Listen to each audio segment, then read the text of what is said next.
Miles Morales has been fighting his own clone with Peter Parker. And the X-Men need information, so why not send in Mystique? And on top of that, we're going to be covering another chapter of the indie Nocterra today. This is the Comicstorian channel, where I take some of your favorite trade paperbacks and single issues and I break them down into digestible bites to help you understand. Then I read them dramatically back to you. All alterations to the panels, text, and images are to prevent copyright problems, and all art is owned by its respective companies. Every Saturday, folks, I find 3 to 5 of my favorite comic books from last week, and I bring them to you so that you can keep up with current comic books.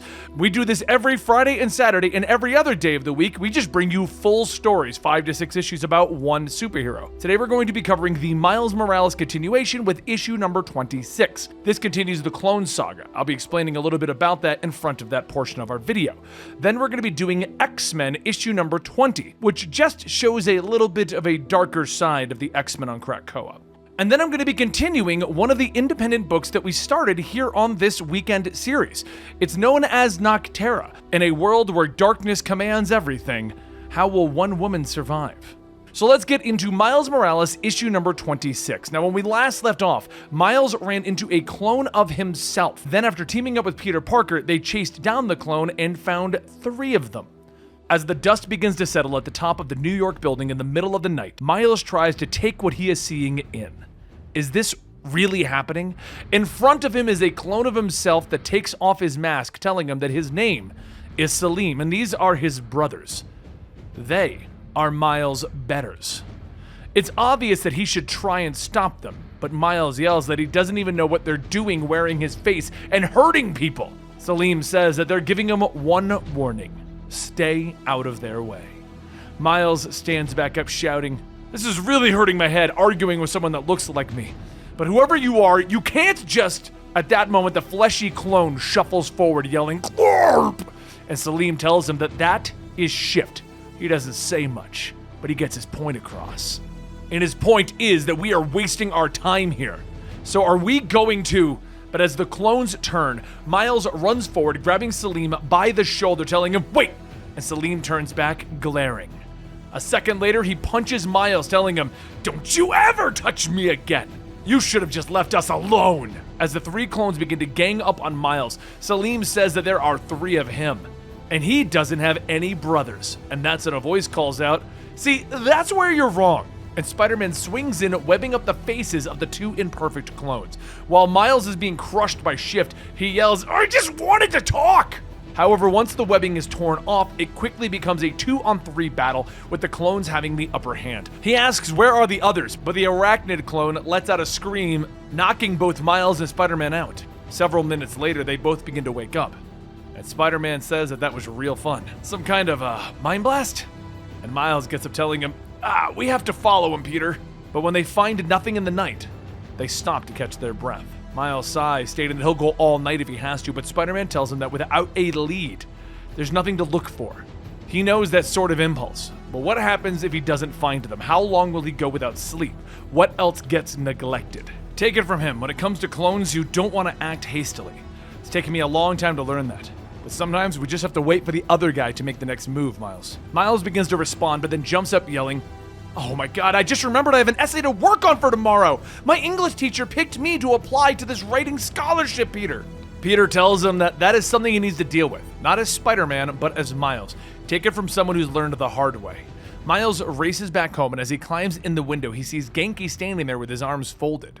Genki tells him, "Come on then, break my jaw." Miles gets in asking, "What are you talking about?" And Genki holds up his phone, telling him that Barbara sent him this text, telling him that she is cheating on him with Fat Boy and that he's going to break his jaw. Miles stops him. Whoa, that wasn't me." So Genki asks, "What? Wait, the clones." Miles tells him that the clone calls himself Salim, but there are 2 more others like him. They're trying to ruin his life, huh? Then they need to find them. Genki then says that they tested him, but he probably used a cloned phone. They might be able to track the signal down and locate at least where it was sent from.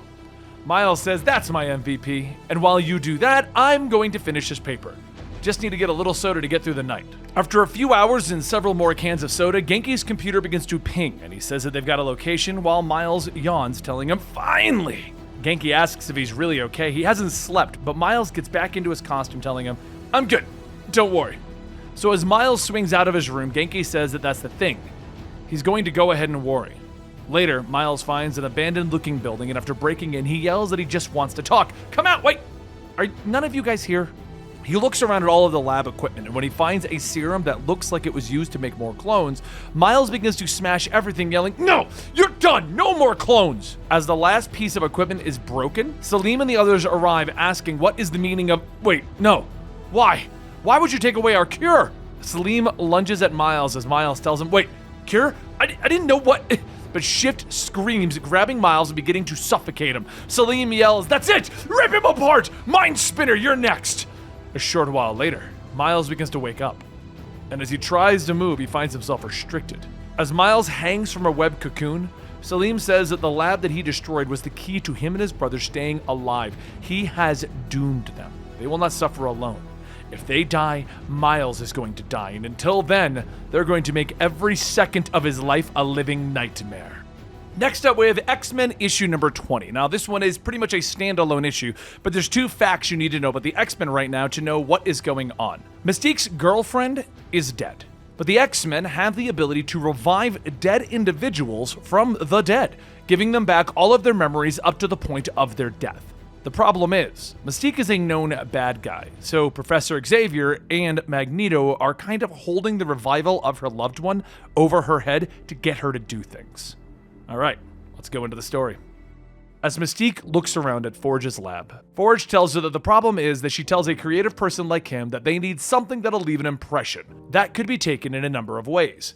Because there's like blowing up stuff, and then there's sowing raised earth with salt so as to never see life exist here again.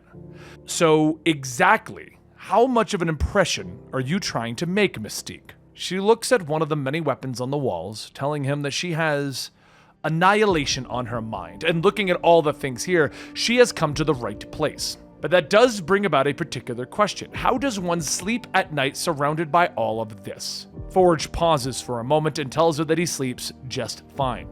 Take a stick, for instance. You can craft it and shape it into something, or you could use it to beat someone to death. It's a simplistic argument, a human argument, but that's how he sees it. The combustible engine, computer processors, atomic energy, genetic engineering, look at all of the glorious things that humankind has made. They take a useful tool and then they find a way to use it for destruction. Both human and mutant tools, it's what they do. It's the lie that humans tell themselves.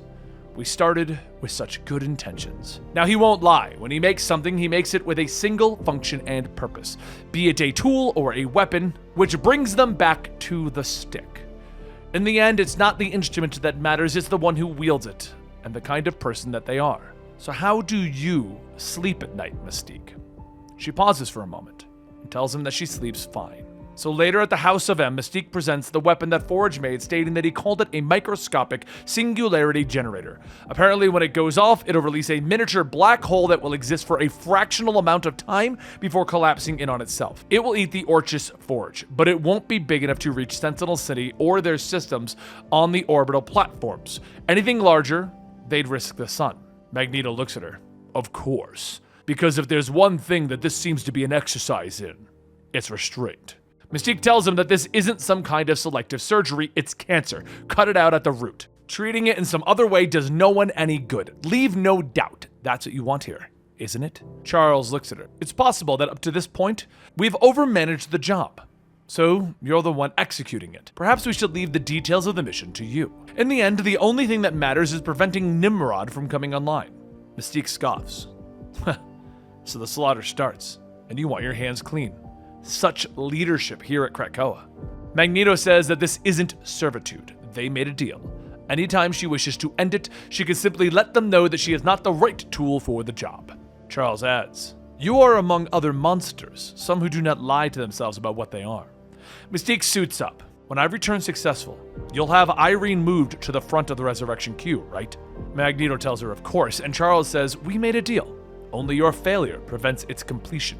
So later at the Orchis Forge, Dr. Gregor gathers her scientists around, stating that this is it. The crystal that she holds is something wonderful. It's human life, her husband's in fact.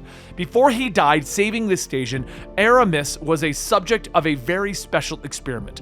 The idea behind it was that using holographic memories grown in crystalline shells, she could properly restore the essence, the extrapolation of the saved data back into a human body. The container would have to be the same material, self-healing and replicating to keep up with the violent rebirth of a man, but alive and returned from the abyss. So they are gathered here today to witness the resurrection of Aramis. If successful, the greatest achievement of her life, a scientific marvel, and yet her only concern is love. As Gregor places the crystal inside of the Nimrod body, everyone watches as it comes to life and asks, "Ella, I feel so strange." Gregor says that she knows, and he must be so very confused. It's a partitioned memory node for when he is ready.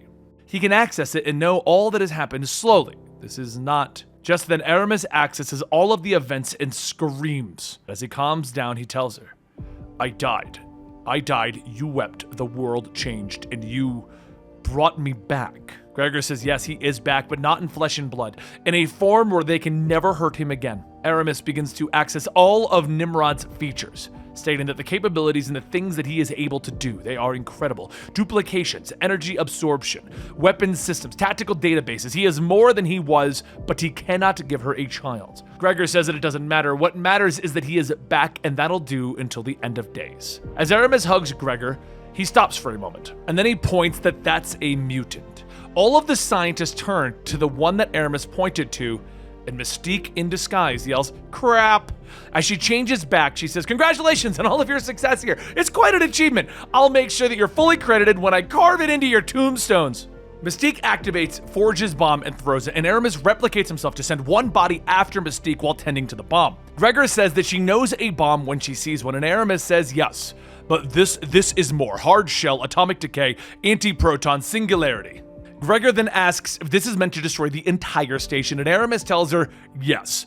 You built this body with an internal translocator. It used the mass of this machine as a counter lever. Matter displacement. I can regrow, rebuild. Any mass lost by the host machine can be replaced, but the infant data has been partitioned equally. We have to wait for the memory core to grow and replicate throughout the host body. If we were to lose one of the bodies, the portion of them will be lost as well. Gregor tells him no, she can't lose him again. She can't. But Aramis says, I am so sorry for what I am about to do. But I am as I always have been, and I would never save myself if the sacrifice meant losing you. Duplicate. The duplicate walks Gregor away, stating, think of it this way, my love. You brought me back so that I could save you one more time. And so I will. As Aramis uses his host body to teleport himself and the singularity bomb out, it explodes, disappearing within seconds. The duplicate tells her, it is done. The station is secure. Gregor looks up. Are you in there, my love? And the duplicate looks at her. We are so sorry for what we are about to tell you. Up ahead, Mystique runs towards the flower gate, but before she can pass through, Nimrod grabs her, telling her that she should take a good look. You have failed. When you return home, tell your masters today that I was born into existence, and the first thing that I experienced beyond the love for my creator was pain and loss at your hands. I am Nimrod, the hunter, and you were my beginning. I swear, I will see your end. As Nimrod fires a blast into Mystique's stomach, launching her through the gate. Later, she breaks out of her resurrection pod, and Magneto says that they tried to save her, but she died from her wounds immediately after her return. But now that she is reborn, so do tell, what happened? She coughs. You backed up my mind. You know what happened. Magneto looks at her. I want you to say it. I failed. It's online. Nimrod is online. Charles looks at her. This changes everything. And Magneto says, in short time, it'll clarify others. We need to. But Charles stops him. Yes, no point in putting it off. We should do that now. As they turn to leave, Mystique crawls towards them. Wait, what about Irene? And Charles looks down at her. What about her? This is an interesting take on Charles Xavier. I'm really curious what's going on because he is as cold as he has ever been. And I'm fascinated by that, but I'm also angry that they're changing him around so much. But what do you guys think in the comments down below? But before we end today's video, it's time for us to get into Nocterra. It's an independent book written by Scott Snyder that we covered a little while ago. In issue 1, we discovered that the world has been plunged into darkness, and if a human being is out of the light for too long, they turn into a creature. Our heroine, Val, has a brother who's infected by this darkness disease and has been offered a chance to travel cross-country to deliver a man to the supposed cure for all of this, with another one, Blacktop Bill, chasing them down. Let's check in with them on issue 2. Val could remember what it was like just after the big PM. Her parents told her not to worry, that everything would be okay. Her mother says that perhaps, in a way, this might actually be like heaven opening up itself. So like many other adults, her parents would sit on the street singing and clapping, hoping and praying. But all you had to do was see the look on their faces to see that they knew that this was bad. Whatever last memories of that time was getting all of the batteries together. They needed to be ready for whatever was going to happen. However, back then, Emery said that maybe their parents were right and she just looked dumb. No one knows what heaven looks like. Maybe this isn't heaven, but maybe it's like the waiting room to heaven. The room where they wait to be let in and get to see all the good stuff. Val sighed, telling him sure, anything is possible. So yeah, maybe this is heaven's lobby, and any minute the angels will show up and welcome them.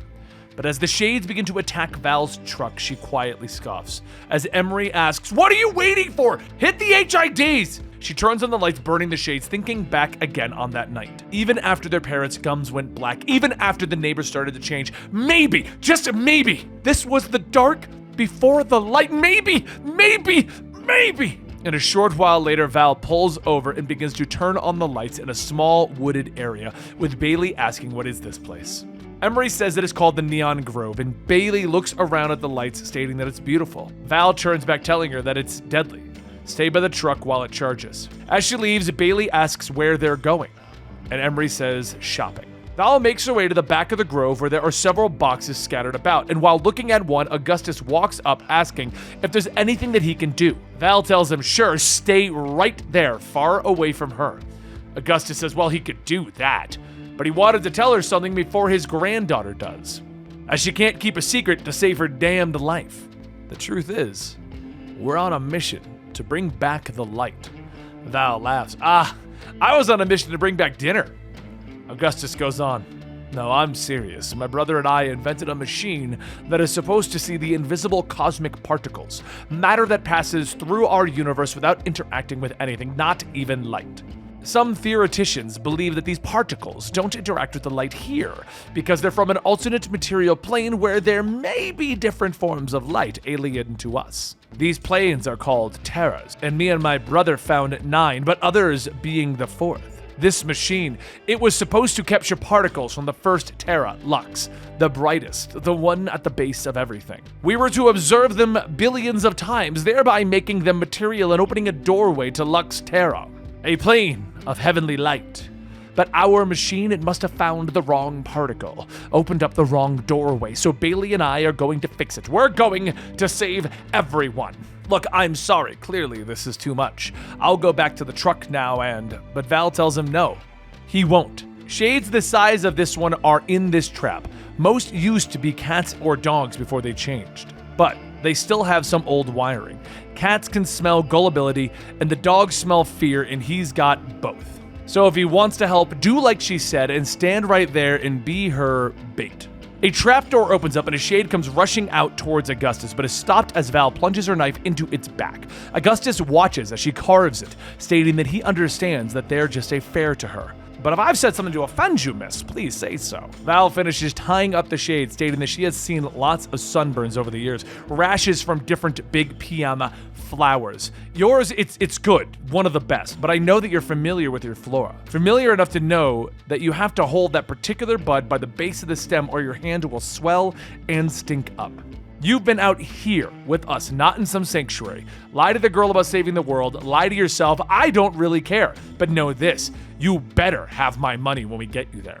Later, while waiting for the truck to finish charging, Val sits in the cab and Emery says that he's going to tell her something. It's going to sound crazy, but the girl, Bailey, she says that she and Gus there. Val says, yeah, she heard it. But as Val looks over, she sees Emery's hand getting darker, shouting, what the hell? The infection is moving fast. They need to move.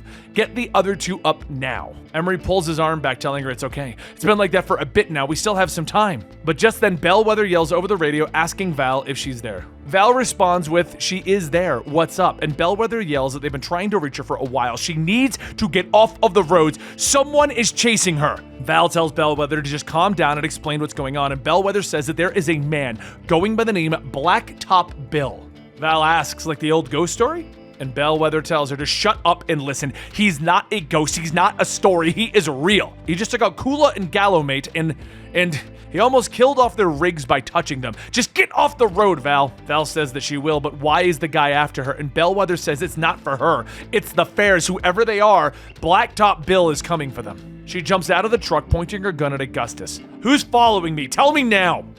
Bailey asks, wait, there's someone, but we lost him. He doesn't want us to save the world. He likes the dark, and Val tells them that this man just killed some of her friends and burned down their rigs. So they didn't do a very good job of losing him. Emery begins to tell Val to wait, but suddenly there's a clanging sound coming from behind, and Bailey asks what is that, with Emery stating it's an alarm, which means this Blacktop Bill is already here. As everyone looks back, Blacktop Bill steps out of his car shouting, Sundog Convoy, howdy!